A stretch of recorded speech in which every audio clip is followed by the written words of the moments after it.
আসসালামু আলাইকুম রহমতুল্লাহ। দেখেন আজকে আপনাদেরকে একটা জিনিস দেখাচ্ছি। মরুভূমির মধ্যে শশা ক্ষেত করছে। স্টাইল কি সিস্টেমে করছে জানেন?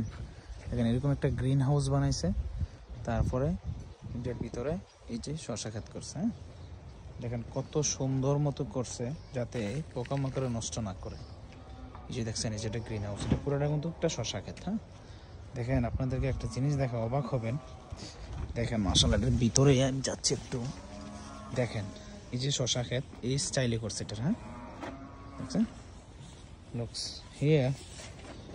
আমরা যদি একটু দেখি যে শশা ধরছে কিনা, দেখেন এই যে দেখেন এরকম দেখেন প্রত্যেকটি গাছের মধ্যে প্রত্যেকটি মানে ডোগায় ডোগায় ধরছে শশা। দেখছেন এই যে শশা বাইর হইতেছে, মানে প্রত্যেকটি গাছের মধ্যে এই অবস্থা।